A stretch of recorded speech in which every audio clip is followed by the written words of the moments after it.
ইসলামের ভিত্তি কয়টা? পাঁচটা না? ইসলামের বেলা পাঁচটা। আল্লাহ নবী বলেন বুনিয়াল ইসলামু আলা খামস, দ্বীন ইসলামের ভিত্তি হলো পাঁচটা।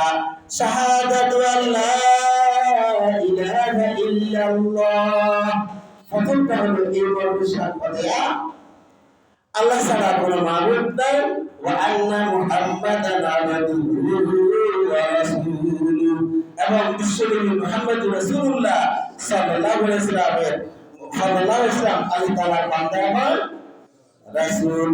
ওয়া ইকামুস সালাত, দুই নম্বর হচ্ছে নামাজ প্রতিষ্ঠা করা। নামাজ প্রতিষ্ঠা মানে আপনি নিজে নিজে পড়বেন, বিষয়টা এমন না। নামাজ প্রতিষ্ঠা মানে হচ্ছে আপনি তো অবশ্যই পড়বেন, পাশাপাশি আপনার পরিবার পরিজনে যারা আছেন সদস্য, আপনার আয়ত্তাধীন, তাদেরকে আপনি নামাজ পড়তে বাধ্য করবেন।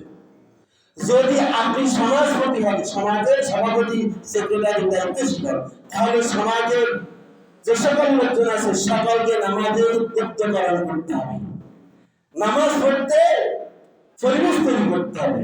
আপনি যদি মেম্বার হন, তাহলে আপনার ওয়ার্ডের যত নাগরিক আছে তাদেরকে নামাজের উদ্যোগ করতে হবে, সকলের জন্য নামাজের পরিবেশ তৈরি করতে হবে।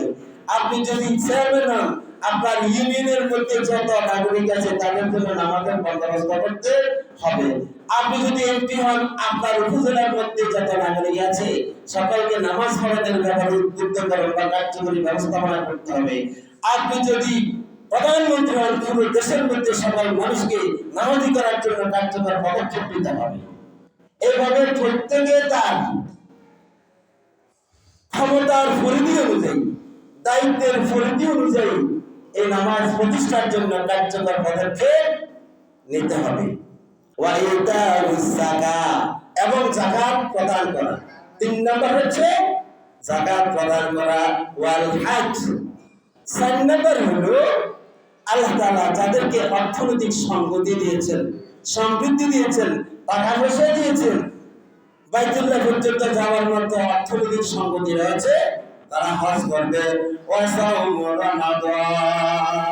এবং রমজান মাসে রোজা রাখবে।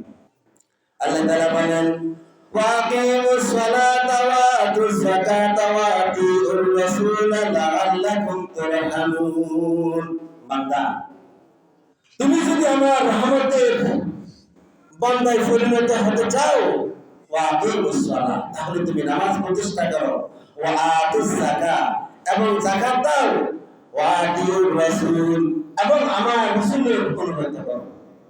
আমার রাসূল তোমার জন্য যে সুন্নাহ রেখে গিয়েছেন, যে জীবন আদর্শ রেখে গেছেন, সেই জীবন আদর্শের আলোকে তুমি তোমার জিন্দেগিকে ঢেলে সাজা। লাআল্লাকুম তুরহামুন, তাহলে তুমি আশা করতে পারো তুমি আমার রহমতের বান্দায় পরিণত হতে পারবে, আমার দয়া পাবে, আমার মায়া পাবে, আমার ভালোবাসা, আমার অনুগ্রহ তুমি পাবে। আমরা মনে করি আমার টাকা, আমি এত কষ্ট করি, ইনকাম করি, আমি কেন যাকাত দেব, আমি অপরকে কেন দেব? মূলত আমাকে এই টাকা আল্লাহ দিয়েছেন। আমি আপনি যেদিন এই জমিনে এসেছিলাম, তখন আমরা কত টাকা নিয়ে এসেছি? কে বলতে পারবেন? যেদিন আমি আপনি এই জমিনে এসেছিলাম, ওই দিন কত টাকা নিয়ে এসেছি? খালি এসেছি। পকেটে এক টাকাও ছিল না। পকেট ছিল না, পকেটে ছিল না, জামাও ছিল না, লুঙ্গিও ছিল না, লুঙ্গিও ছিল না, টাকাও ছিল না। এক ব্যক্তি একটা জীবন সুতা আমার আপনার দেহের মধ্যে ছিল না।